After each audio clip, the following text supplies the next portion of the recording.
I want to start off by saying we're standing at the brigade headquarters of the unit that had the shooting yesterday. And this morning, if you were here, what you would have seen is you would have seen a lot of soldiers out doing physical training and PT. That is incredibly important to us because we are highlighting the resilience of the American soldier. We are showing their strength and their courage under fire. They are going to spend the remainder of the day able to meet with counselors, but also getting back to their jobs, serving the American people. We spent this morning, General Lubas and I, visiting some of our soldiers who are in the hospital and meeting with their families. We talked to doctors, and one of the things that I can say unequivocally is that the fast action of these soldiers under stress and under trauma and under fire absolutely saved lives from being lost.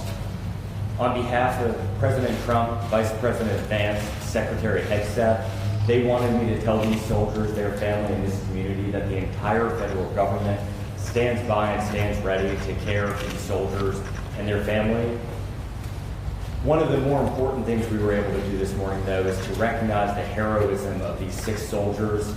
One of the soldiers tackled the person, so just think about this. They were unarmed and ran at and tackled an armed person who they knew was actively shooting their buddies, their colleagues, their fellow soldiers. Another soldier jumped on top of the person to subdue them until federal law enforcement was able to arrive. The other soldiers immediately, using their training that they had developed over years and years, started to take care of mass casualties. The hospital they took them to in March had just run a mass casualty exercise for a moment just like this.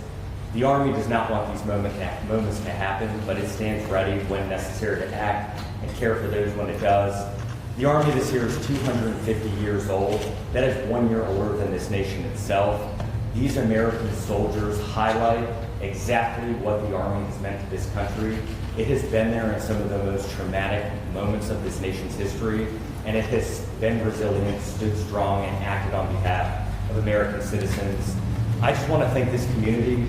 It is absolutely unbelievable to me the speed with which law enforcement officers showed up, paramedics showed up. We had so many people showing up within the first hour that we actually had to stave some of them away. We are so grateful to this community and all that it does for our soldiers and their families.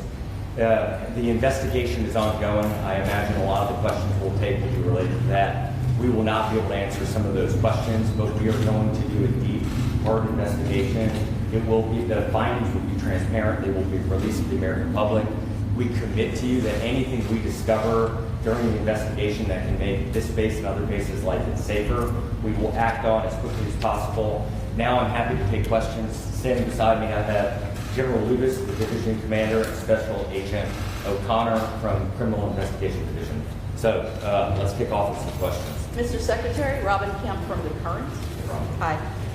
Will there be any efforts by the DoD to harden the entrances to installations to look for things like personal weapons coming in and out of base? We are constantly looking at our security protocols on all of our bases, both in CONUS and around the world. We absolutely will want to learn from this investigation. We do not want something like this to ever happen again on an Army base. And so if there are things we can do to improve safety, we will take those steps. But right now, we're really early in the investigation. Mr. Secretary, Yeah. Faith from here with ABC News. Thanks for being here. How did the suspect get a gun, his personal gun, past security to the base and to his workplace? Faith, as I just remarked to your colleague, we are still early in the investigation. The shooting happened yesterday. CID, I can have him come up and tell you what we learned so far. Our commitment is what we learn will be disclosed, it will be transparent. Justice will be brought on behalf of these victims and the community that was harmed.